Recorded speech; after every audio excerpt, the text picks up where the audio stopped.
ও আজকেই করেছিল আমাকে, ইনফ্যাক্ট আজকেই ফোন করে বললো যে আমি সেঞ্চুরি করলাম, আপনি আমাকে কিছু বললেন না।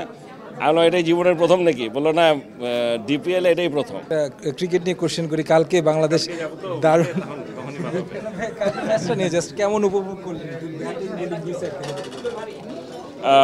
বোলিংটা প্রথম দিকে ভালোই লাগছিল, কিন্তু পরের দিকে একদম ভালো লাগে নাই, আর ব্যাটিংটা ভালো লাগেনি।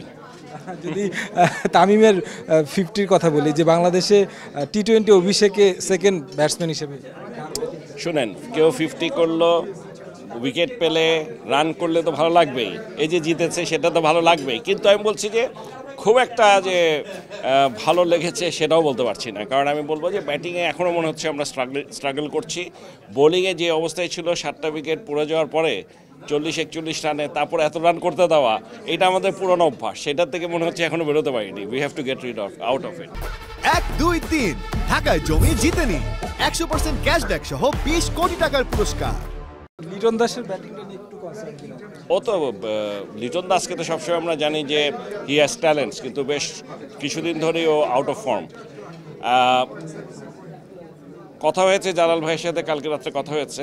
আমি শিওর যে ব্যাটিং কোচ যে আছে আমাদের, তার সাথে কথা বলতে বলা হয়েছে, যে দেখে তার উপর একটু স্পেশাল নজর দিয়ে দেখতে যে হোয়াট মানে প্রবলেমটা কোথায়।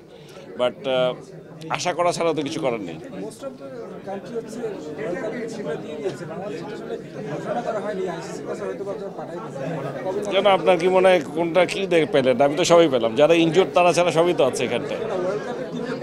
1 তারিখে বোধহয় করার কথা, আমি যতটুকু জানি 1 তারিখে করে দেবে। মানে আজকে কত, 1 তারিখে তো চলে গেছে না, দিয়ে দিয়েছে তো already, they have given. Announce করা নেই, তার মানে কেউ ইনজুরি প্রবলেম আছে কিনা দেখতে হবে, মানে সেই জন্য হইতে পারে, আমি জানি না। But team has been finalised. সাকিবের খেলার কথা, মুস্তাফিজ খেলবে কিনা আমি শিওর না, কারণ ওকে প্ল্যানটা কি তাও জানি না। আমার ধারণা ওকে রেস্টে রাখা হবে, কতদিন রেস্ট রাখবে তা জানি না। বাট সাকিব তো লিগে সেঞ্চুরি করলো এতদিন পরে, এটা তো একটা গুড সাইন। ওর রানে ফিরে আসাটা, আমার মনে হয় ও খেলবে, দ্যাটস হোয়াট আই নো। ও এখন নাই ঢাকায়, আমি যতটুকু শুনেছি ও খেলবে। ও আজকেই করেছিল আমাকে, ইনফ্যাক্ট আজকেই ফোন করে বললো যে আমি সেঞ্চুরি করলাম, আপনি আমাকে কিছু বললেন না। আমি বললাম এটাই জীবনের প্রথম নাকি? বললো না, ডিপিএল এটাই প্রথম। আমি বললাম তাও আমি জানি না, তবে আমি তোমার খেলা দেখেছি, ভালো, কনগ্রেচুলেশনস। এই ও ঢাকায় নেই, আসুক। তবে ওর খেলার কথা, লাস্ট 2টা ম্যাচ খেলবে এটাই আমি জানি। ভূমিকা তো ডেফিনেটলি রাখবে, কারণ আসলে সরকারের একার পক্ষে এই ধরনের ক্যান্সার পেশেন্ট, আপনারা জানেন, অত্যন্ত ব্যয়বহুল একটা চিকিৎসা। এইটা সরকার একার পক্ষে করা সম্ভব না, সরকার করে যাচ্ছে, এবং এটা আস্তে আস্তে আরও বাড়বে। সাথে সাথে যদি প্রাইভেট সেক্টর থেকে এরকম আসে, আমি মনে করি এটা ডেফিনেটলি একটা মহান উদ্যোগ।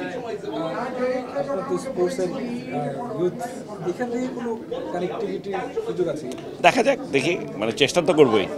যেহেতু আজকে এখানটায় আমাকে আমন্ত্রণ জানা হয়েছে এবং আমি দেখলাম যে তারা করছে, কারা কারা এটার সাথে ইনভলভ, ডেফিনেটলি নেক্সট স্টেপ হবে যে আমি আমার নেটওয়ার্ক যারা আছে, আমার নিজেদের, আমরা যারা আছি, আমরা সকলে মিলে বসে দেখে তাদেরকে কী ধরনের সাহায্য সহযোগিতা করা যায়, ডেফিনেটলি উইল ট্রাই।